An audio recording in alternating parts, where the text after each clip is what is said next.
What purpose do these companies have? What problem are they solving? And if one solves a real problem, there's also money to be made. Successful investment strategy focuses on what is locally required. What are the areas that you feel will be the most lucrative ones in the next few years? How do our values transform into purpose, into strategy? Making hard choices. What contributes to that purpose and what does not contribute to that purpose? Do we need to exit certain business? Do we need to enter certain business? People are mindful of not investing into a hype. Leadership requires awareness. And so an increased awareness around risks, about opportunities, about the world that we live in. Even in the AI world, we have powerful voices coming out asking for a moratorium. Of course, international bodies are important, but directly with investors as well. Do good and talk about it and create the investment case.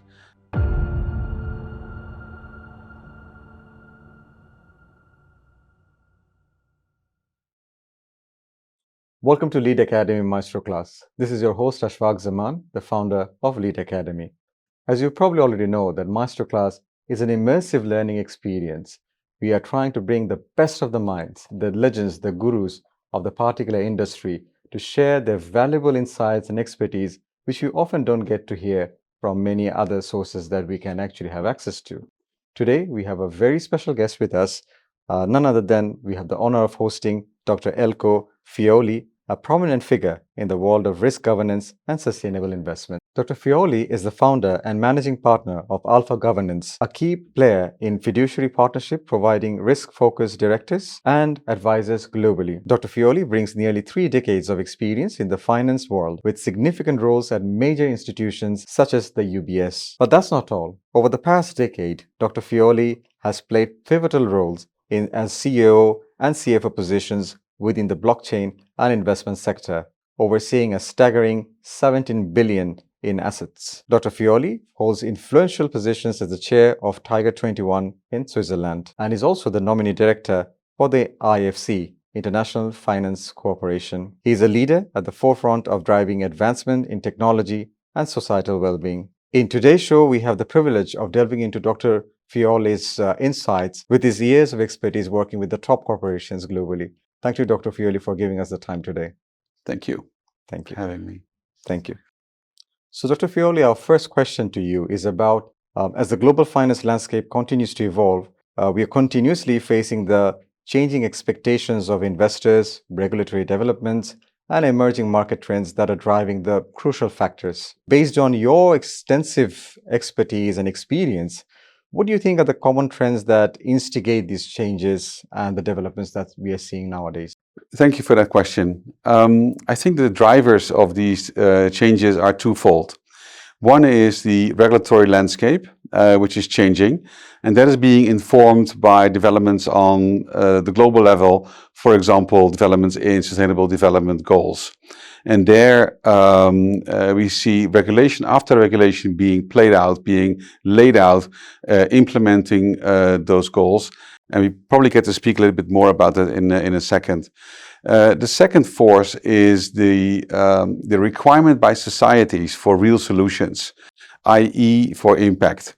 And that means that investors, but not only investors, also staff members and others are looking for real impact of investments and not just risk-return combinations, if you will, risk-return and impact combinations. And if I say impact, basically the search is on for solutions for problems. So if we define, the goal of corporations, i.e. investee companies that investors are interested in, then the key question come up, what purpose do these companies have? What problem are they solving? And then, not necessarily sequential, but then also the question comes, okay, how to make money with that? And if one solves a real problem, there's also money to be made. Excellent, excellent. So I think that's a very interesting angle, that the bigger the problem that we are solving, I think the greater the money. I was reading a case study at HBR that COVID was a big problem. Vaccines that came, they made billions and millions. That's right. As well. That's right. And if you go through the Sustainable Development Goals, you will see that they revolve typically or around a social element or an environmental element. And so we don't need to look far to see big problems around us for which corporations are very well placed to solve them. And in order to drive those solutions, we need the regulatory body to support that and to make that happen.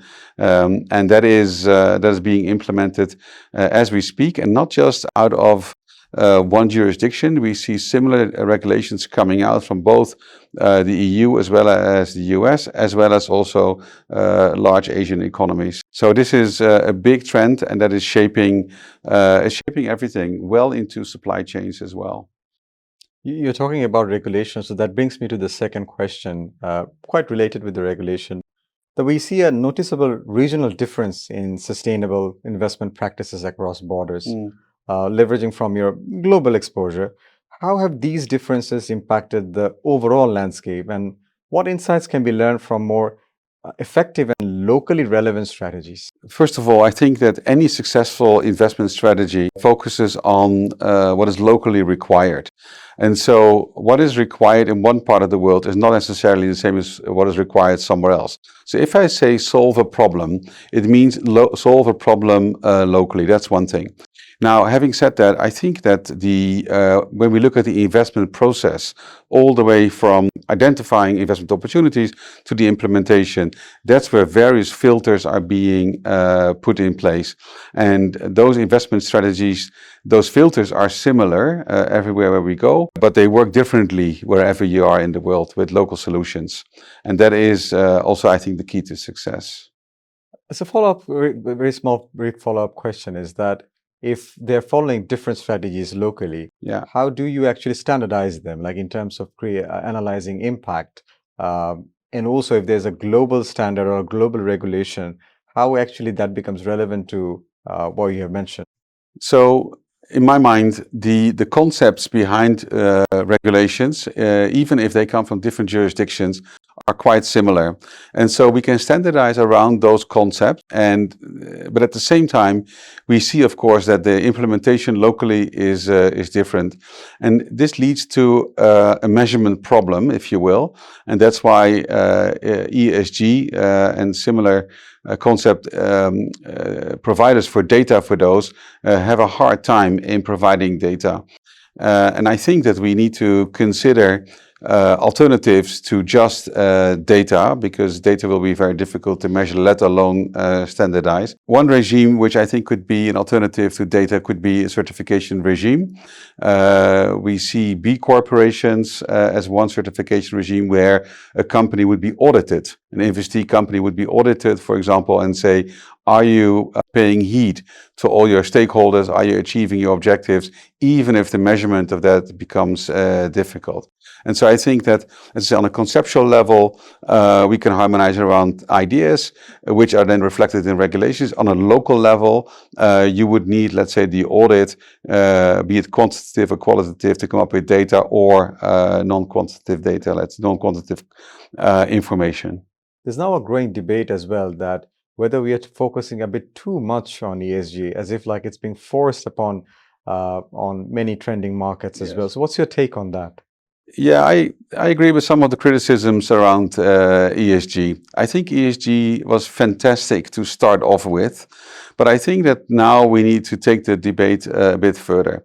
And that means that we need to look at organizational purpose. We need to look at values. What values the company actually aspire to? It can be justice, it can be human flourishing, it could be other values, and how these values are being translated into purpose and then into strategy. And so if you want to run a sustainable company, i.e.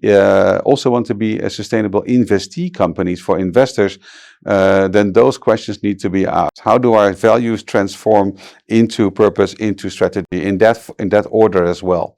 And once you land there, then the chances that you actually reach your goals, call them ESG goals in the past, in my mind, are much more real than focusing on ESG. also because there will be trade-offs in your decision making, and those trade-offs in ESG are not so obvious. But the moment that you start talking about purpose and your stakeholders, you will realize that there are different stakeholders, and they require trade-offs, they require communication around it.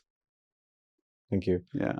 You mentioned about values translating into purpose. I believe that's the major work of a leader. That's the hallmark of a leader, that they can actually not only envision a purpose, but they can install the purpose within that organization as well. So which brings me to the next question, is about leadership in this evolving landscape. You have served as an entrepreneur, you have experience as a professional, working in different boards as board directors. How do you adapt your leadership style to the very evolving landscape with blockchain coming in, fintech, and also the Web3? Yeah. So on your first element of your question about leadership, is that when we acknowledge that we need first to define our values, transform those into purpose, it also means that they need to be transformed into incentive system, processes, including in the investment process. And so that is not just conceptual, if you will, it becomes real in every day. And now for this to happen, I think leadership requires awareness. And so an increased awareness around risks, about opportunities, about the world that we live in, and how different forces interact, let's say. And this awareness is then also important if you start to include new technologies such as blockchain, Web3, and others. AI comes to mind as well. I think a certain level of humbleness, humility needs to come in as well there, besides looking at all the opportunity. Now, the technologies that we are discussing now are actually quite transformative in nature. I like to call them exponential technologies. And so, again, we need to be humble in using those technologies, but we also need to, of course, harness the effect. Now, in order to include those new technologies in this complex world that we have, we may also need to develop a new language, new roles. You get a chief sustainability officer, you get a chief innovation officer, and so on. You get new roles, and you develop some new language around it, which is needed in order to really integrate the unique nature of those technologies.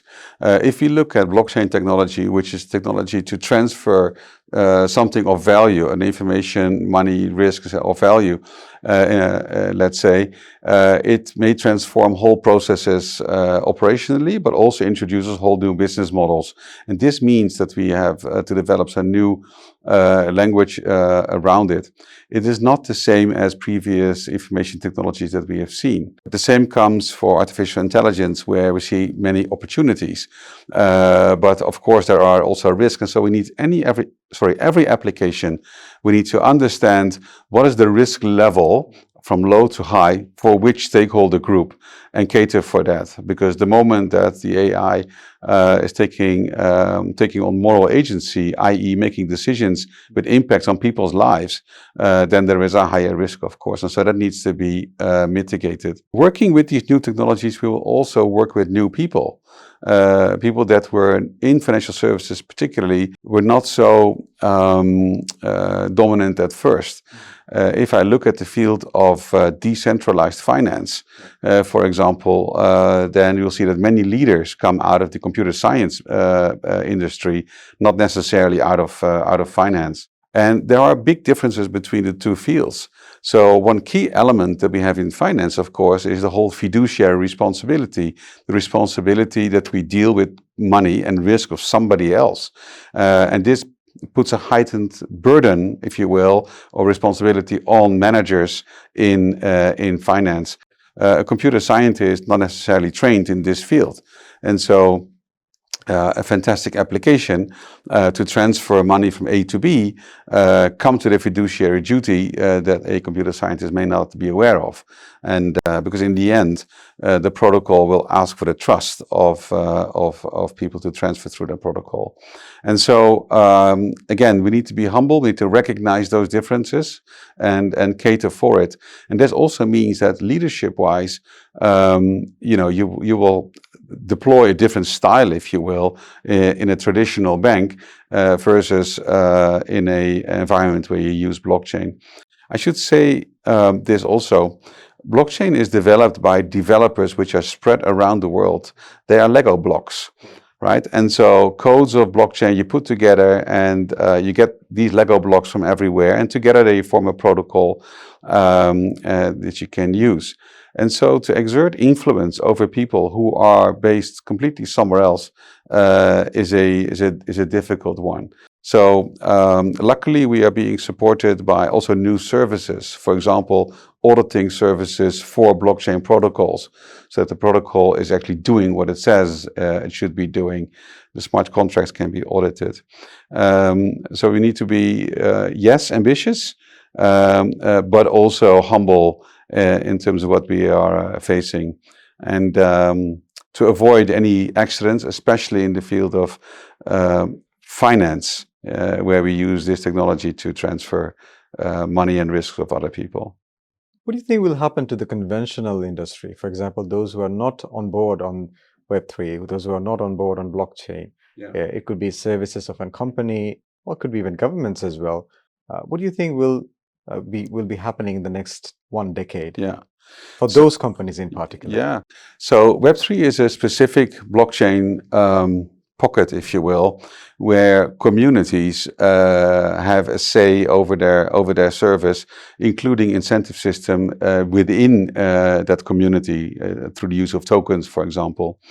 And they own the content. This means that you will find an increasingly decentralized environment for companies.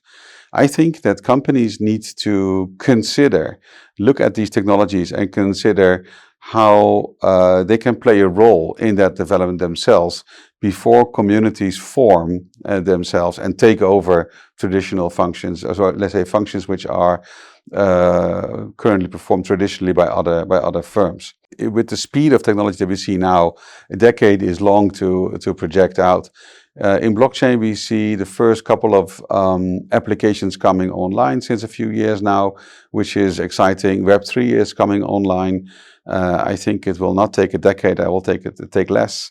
Within the next 5 years, we're going to see whole alternatives to existing structures, especially for structures which are larger integrated structures, which are then decentralized in different communities around the world and online, which of course creates fantastic opportunities for people who are currently excluded, let's say, because you don't need to be based in a big city to be able to make a meaningful contribution there.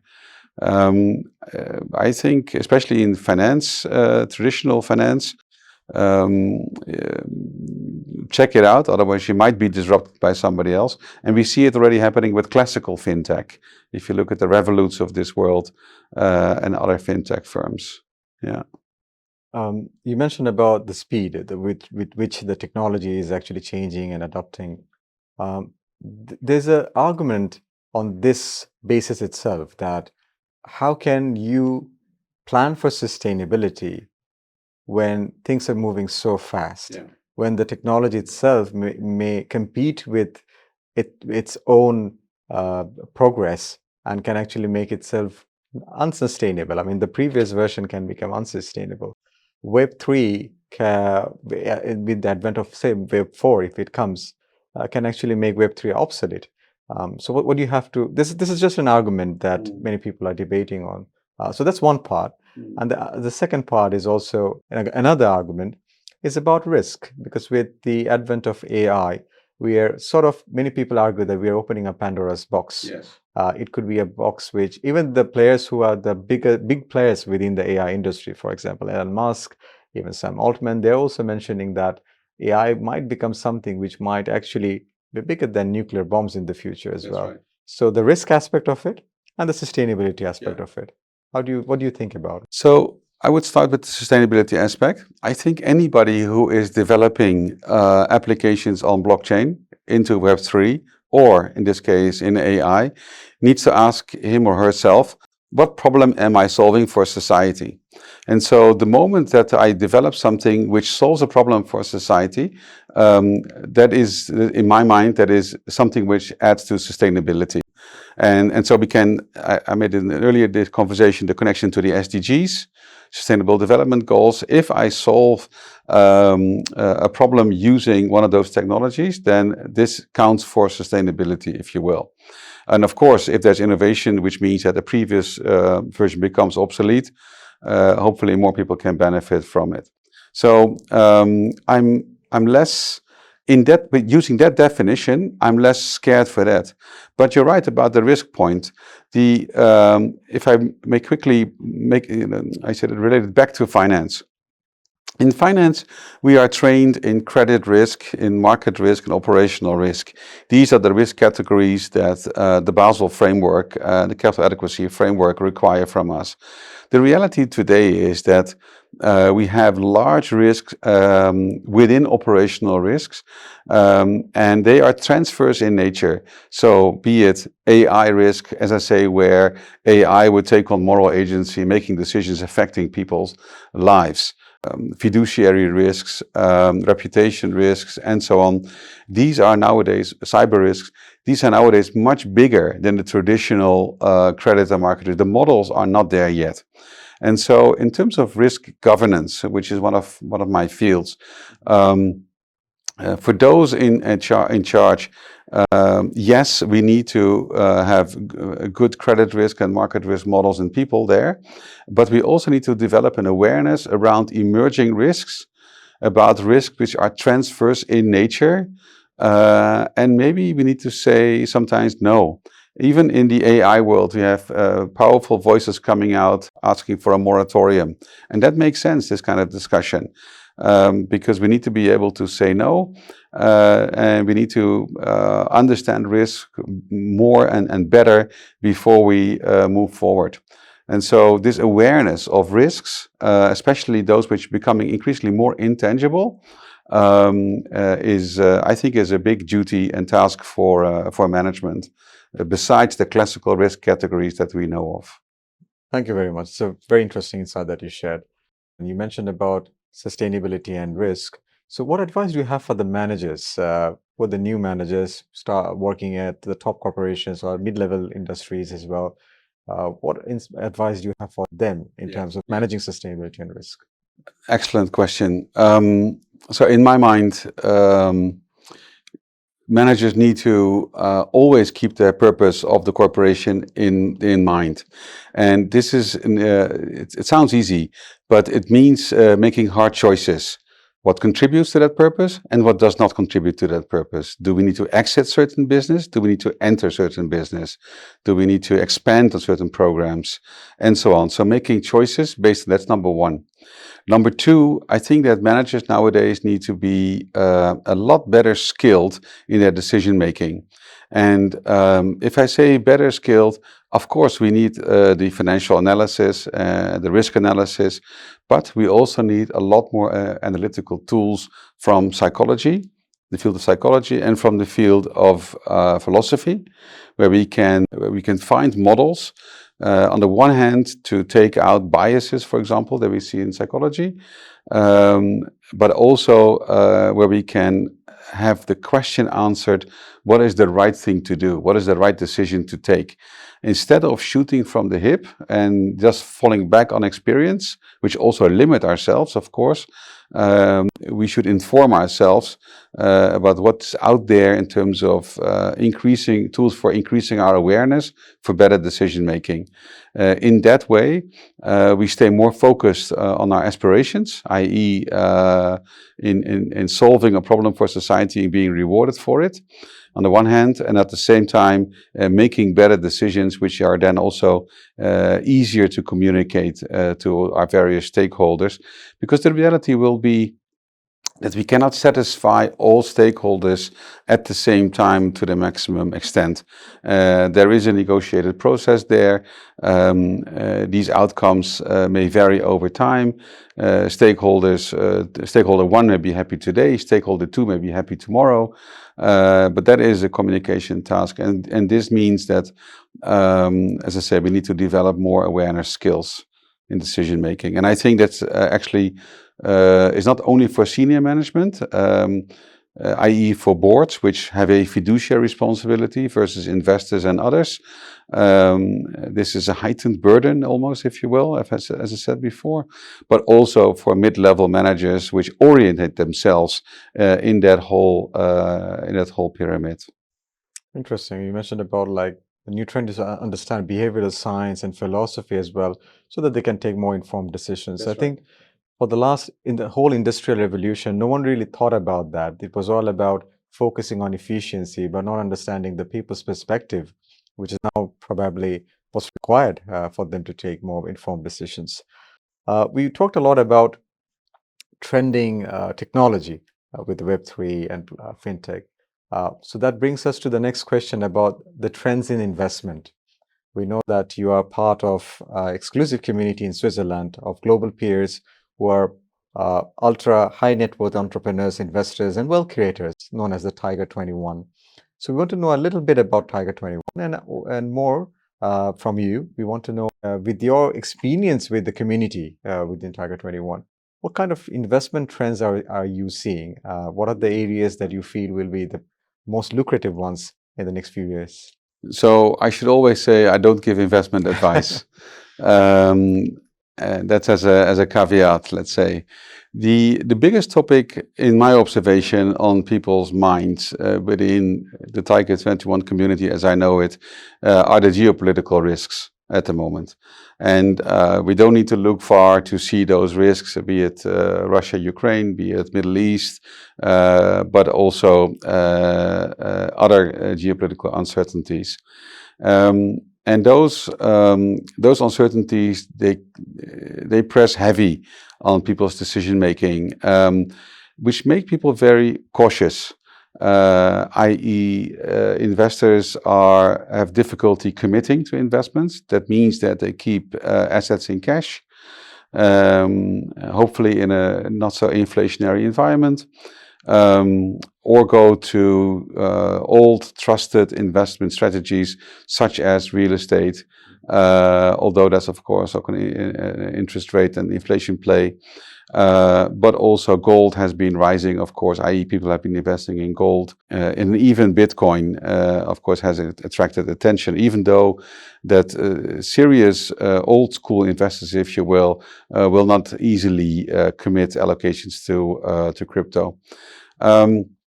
And so, given the fact that the world is entering a stage of some more difficulties, it will mean that some companies will not be able to survive. And that means that for those investors who invest in distressed assets, there will be opportunities.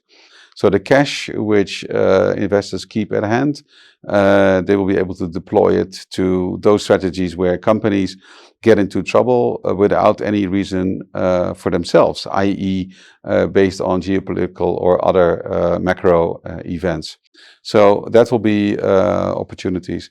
Now, there is, of course, no lack of investment opportunities, i.e. there's competition for money. And so I think that also pockets of within emerging markets, be it in this part of the world, in Asia, but also in Africa, will be of interest. Argentina is going through a deregulation experiment as we speak, so people will be watching that as well.